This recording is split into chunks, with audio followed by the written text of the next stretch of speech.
everyone, I'm MaryAnn. I'm a visual artist and voice coach from Singapore, currently in Singapore, and welcome to another installment of my vlog series, Live Your Dreams. So this is a series dedicated to, whatever I've learned in my journey as an artist, as a voice coach, whatever I've learned when it comes to expression and pursuing what really matters to you, and how to create a worthy and meaningful purpose for your life, how to make those dreams of yours come true, and whatever I've learned in this journey that I hope would forward you along in yours, or inspire you, or that you can learn something from it. And that's really the intention here. So if you have any questions, feel free to ask them in the comments, or you can directly message me through any one of my social media links in the write-ups attached to these videos. So what I wanted to share today is something that I got inspired earlier from my voice coaching client, because she talked about how in the beginning, when she first started working with me, she didn't really like the way her voice sounded. And after a few sessions of working together, she started to be more comfortable with it and allow herself to really just sing out loud and not care how it sounds. And from that conversation with her, that was when I was inspired, because I realized that a lot of times we talk about self-improvement, we talk about bettering ourselves, we talk about becoming better people, changing yourself for the better, self-improvement, personal development, all these things, and they are great. The thing is that I think for most people, a lot of times wanting to improve ourselves and wanting to become better comes from a place of lack, comes from a place of thinking that we're not good enough, we're not smart enough, we're not knowledgeable enough, we're not fill in the blank whatever enough, like whatever that is in your world that you think you're lacking in.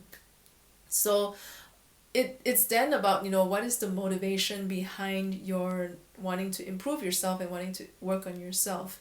And not that there's anything wrong with feeling that you're not good enough, because it is how you are, and it's not something that you can just magically and it disappears. Like, I know what that is like, because I have been this way for pretty much my entire life as far as I can remember. What has driven me a lot of times to excel and to do well and to push myself to my limits at times is because I want to prove myself. And why I want to prove myself is because deep down inside of me, I feel that I am not good enough. Like, deep down inside of me, I'm still that shy, awkward, clumsy, stupid, gullible, whatever negative adjectives you like to describe yourself with, that you may not show that to the world, but deep down inside that's really how you feel about yourself. Yeah, okay, whatever that is for you. And while it's not necessarily a bad thing to have that be a motivating factor to improve yourself, it is kind of a never-ending vicious cycle if you're always coming from a place of lack. And what that means is that, if let's say I think that I'm not smart enough, as an example, right? And then in order to be smart, okay, what does smart mean to me? Okay, maybe smart to me means that I gotta know a lot of things. And so I would start trying to read up every single thing. Like, one thing I used to do when I was a kid was I thought that, in order to be smart enough, I had to start reading the encyclopedia. Can't even say it. And of course, this was like pre-internet times, right? So I had the whole volume of, encyclopedias. I can't remember which brand it was, but it was these hardcover books that were this big, and they were labeled from A to Z, and basically it had everything in there. And so because I thought I needed to be smarter, and to be more, well informed, I started reading those damn encyclopedias from the letter A. And of course I never made it very far, because it was coming from a place of wanting to be smarter, rather than coming from a place of, hey, I want to find out more about what's going on in the world. So do you see the difference there? It's on the one hand, we are naturally pushed by our need to become better, because we're trying to, fill up whatever not good enough or not whatever enough that we have, versus, a pure and genuine interest in actually wanting to better yourself, or to further yourself, or to, read those encyclopedias and learn more about the world. So it comes back to your motivation. And when it's a when it comes from a cycle of lack, then even if let's say I managed to read every single page of those encyclopedias, which would probably have taken me a while, if let's say I had managed to do that, at the end of having all that knowledge, from volume A to volume Z, and I don't know how many years that would have taken, but after that, what's going to happen is that that part of me that still thinks that I'm not smart enough, even though I have finished reading that entire set of encyclopedias, is going to start seeing that, but you still don't know this other thing, and you still don't know this other thing, and you still don't know this other thing, and therefore you're still not smart enough. And then it becomes another it becomes another force for me to go and read or find out or learn more of these things that I don't know, which again, like I said, is not a bad thing. It's just that it's coming from a place of lack. It's coming from a need to prove yourself rather than a genuine interest to really find out more stuff about the world and to learn more and to acquire more knowledge. So what I'm saying is that even the dreams that we have, even the things that we pursue that we think are important to us and we think matter to us, and even our desire to become better human beings, or to become kinder, or to become whatever that you say that you want to be. I think it's really important to take a few minutes and just reflect on what is that motivating factor behind this thing that you want. Is it coming from a place of you feeling that you're inadequate, or is it coming from a genuine interest and a genuine desire to want to achieve something? And I know we are very complicated creatures. We have many different layers in there, and something that may appear on the surface to be an interest in something, a genuine interest in something, could still come from a place of lack. And that's why I say it's not that there's nothing wrong with either way. It's more of just having that awareness that sometimes the things that we want to pursue is because we feel that we need something, or that we're not good enough. And having that kind of thinking towards yourself is really a lot of self-rejection.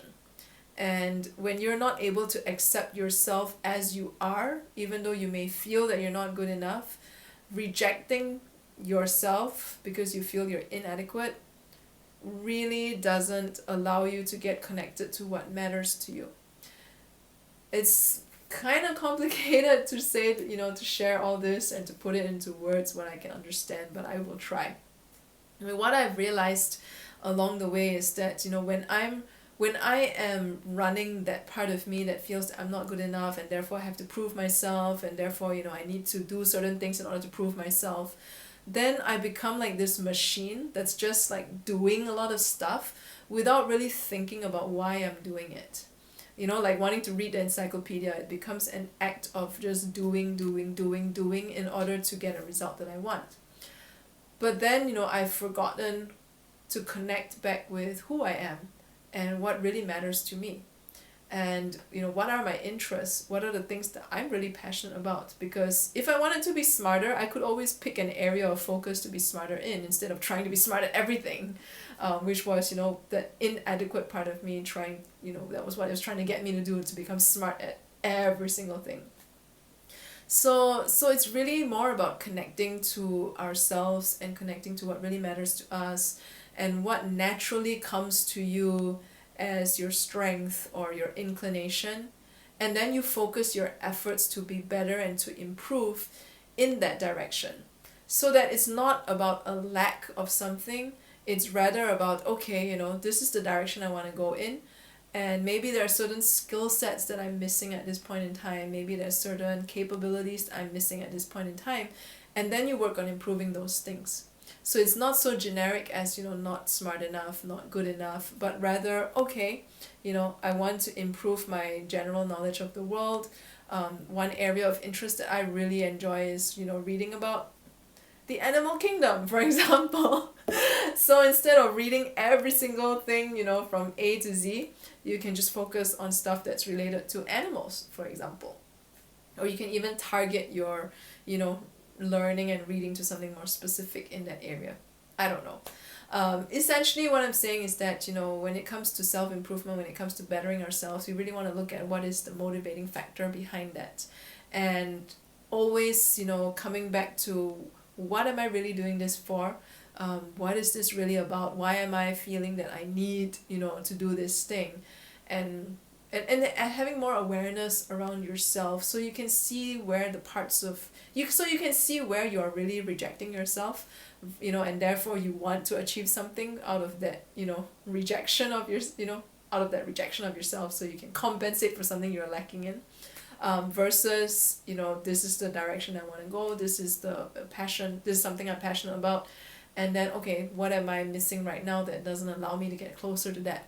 And then that kind of self-improvement, that kind of development, that kind of betterment of yourself has a direction, has a focus, has an intention that is very clear, and it's more likely also to get you going on that path that you want to, and you're more likely to stick to it too, because you have a positive attracting forwarding factor rather than a hole that you need to fill. So if you have enjoyed today's video, subscribe to my channel on YouTube, and if you have any questions, feel free to ask them in the comments, or you can directly message me through any one of my social media links. In the write-ups attached to these videos, I will try to answer them, or maybe I'll record an entire vlog just to answer them, whatever it is. But yeah, feel free to chat with me, share with me what your struggles are in terms of pursuing your dreams, in terms of doing what really matters to you. Ask me your questions so that I can figure out what other things to talk about in this vlog series, because I have, well, an indefinite number of vlogs to go. Yeah, take care of yourselves, and I will see you next week.